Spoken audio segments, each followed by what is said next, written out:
Bonjour et bienvenue. Aujourd'hui, on va décortiquer un outil mathématique qui est juste incroyablement puissant, la fonction dérivée. En gros, c'est un peu le langage secret qui nous permet de voir et de mesurer le changement avec une précision redoutable. Allez, pour bien confondre, partons d'un exemple tout simple. Ce ballon de foot, il suit une belle courbe, une parabole. Mais la question, c'est comment est-ce qu'on peut savoir à l'instant exact où il atteint son sommet? C'est ce genre de petit mystère que les dérivés nous permettent de résoudre. Et vous allez voir, c'est presque de la magie.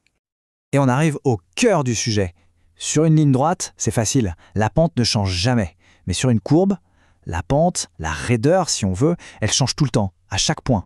Alors comment on fait pour mesurer cette pente, non pas sur un segment, mais en un seul point, à un instant T? C'est ça la grande question. Pensez-y, c'est comme une route de montagne. L'inclinaison n'est jamais la même.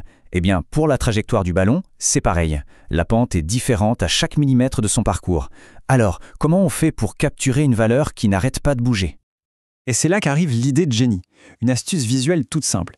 Imaginons qu'on prenne une loupe sur un tout petit bout de cette courbe, et qu'on zoome, encore et encore. Et voilà, c'est ça la clé. À une échelle microscopique, n'importe quelle courbe qui est lisse, eh bien, elle devient indiscernable d'une ligne droite. C'est comme si, en regardant de très très près, on aplatissait la courbure. Et cette petite ligne droite qu'on a fait apparaître, elle porte un nom. C'est la droite tangente. C'est une droite qui vient juste toucher la courbe en un seul point, sans la couper, et qui a exactement la même inclinaison que la courbe à cet endroit précis. C'est notre mesureur de pente instantané. Ok, on a notre tangente. Et maintenant? Eh bien, cette tangente, et surtout sa pente, ce n'est pas juste de la géométrie. Elle nous donne une information capitale sur le comportement de notre courbe, sur ce qu'elle est en train de faire. Bon, c'est bien joli tout ça, mais en maths, on aime bien les chiffres. La pente de notre tangente, elle a une valeur, un nombre. Et ce nombre, on l'appelle le nombre dérivé. On le note f' de x. C'est tout bête. C'est le coefficient directeur de la tangente au point d'abscisse x. Et ce qui est génial, c'est que le signe de ce nombre nous dit déjà énormément de choses. Si le nombre dérivé est positif, ça veut dire que la tangente monte. Donc notre fonction est en train de croître. A l'inverse, si le nombre est négatif, la tangente descend, la fonction est donc décroissante. C'est direct, c'est visuel. Ok, on a vu le cas positif et le cas négatif. Mais la question qui tue, c'est que se passe-t-il entre les deux, quand ce fameux coefficient directeur, cette pente, vaut pile poil 0? Eh bien la réponse est super simple et super puissante. Une pente de 0, ça veut dire que la tangente est plate, complètement horizontale. Et ça ne peut arriver qu'à des endroits très spéciaux, soit au sommet d'une bosse, comme le point le plus haut de la trajectoire du ballon, soit au fond d'un creux. Ce sont les extrémas.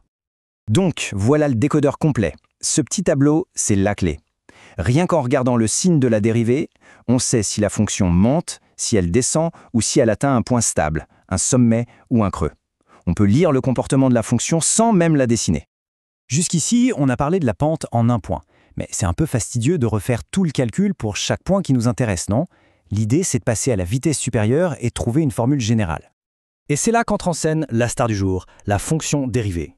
Pensez-y comme une machine à pente. On lui donne n'importe quelle position x et elle nous sort instantanément la valeur de la pente de la courbe de départ à cet endroit précis. C'est un outil de dingue. Et la bonne nouvelle, c'est qu'on n'a pas besoin de réinventer la roue à chaque fois. Il existe une sorte de boîte à outils avec des formules toutes prêtes pour les fonctions de base.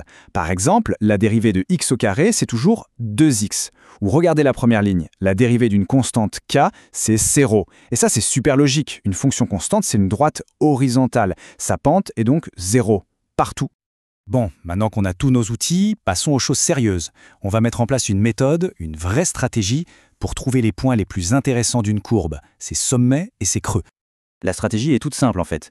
On a vu qu'un sommet ou un creux, c'est là où la tangente est horizontale. Et une tangente horizontale, ça veut dire une pente égale à 0. Donc pour trouver ces points, il suffit de se poser une seule question. Pour quelle valeur de x est-ce que ma fonction dérivée, ma machine à pente, donne le résultat 0? Et voici la recette complète en 4 étapes. 1. On calcule la fonction dérivée. 2. On cherche quand est-ce qu'elle vaut 0 pour trouver nos candidats au sommet et au creux. 3. On étudie son signe, positif ou négatif, pour savoir si ça monte ou ça descend autour de ces points. Et 4. On résume tout ça proprement dans un tableau de variation. Allez, à cette théorie, on passe à la pratique. On va prendre un vrai problème concret et le résoudre de A à Z avec notre méthode. On va trouver la hauteur maximale d'un pont. Voilà le topo. On a une fonction qui nous donne la hauteur du pont h en fonction de la position horizontale x. La question est simple, quel est le point le plus haut de cette arche et il se trouve à quelle hauteur? On applique la méthode. Étape 1, on dérive. On y va terme par terme. La dérivée de x carré, c'est 2x. Donc pour moins 0,9x carré, ça nous donne moins 0,9 fois 2x, soit moins 1,8x. Ensuite, la dérivée de 9,8x, c'est juste 9,8. Et enfin, la constante 8, sa dérivée est 0, elle disparaît. On rassemble les morceaux et voilà notre fonction dérivée, h' de x égale moins 1,8x plus 9,8. Étape 2. On cherche le sommet. On sait que là-haut, la pente est nulle. Donc on pose h' de x égale 0. Ça nous donne l'équation moins 1,8x plus 9,8 égale 0. C'est une petite équation du premier degré, facile à résoudre. On trouve que x vaut environ 5,44. Mais attention, ça, ce n'est pas la hauteur du pont. C'est la position horizontale où se trouve le sommet. Maintenant qu'on sait où est le sommet, il ne reste plus qu'à trouver sa hauteur. Pour ça, on prend notre x, le 5,44, et on le remet dans la formule de hauteur du début, la fonction originale. On fait le calcul et on trouve le résultat final. La hauteur maximale du pont est de 34,67 mètres. Et voilà, le problème est résolu. Propre, net et précis. On termine sur cette idée. On a utilisé cette méthode pour un pont, mais on peut l'utiliser pour optimiser des bénéfices en économie, pour minimiser des coûts de production, pour trouver la vitesse maximale en physique. Les applications sont partout. Alors, quels autres phénomènes de notre monde sont en fait régis par la recherche de ces sommets et de ces creux invisibles? La question reste ouverte.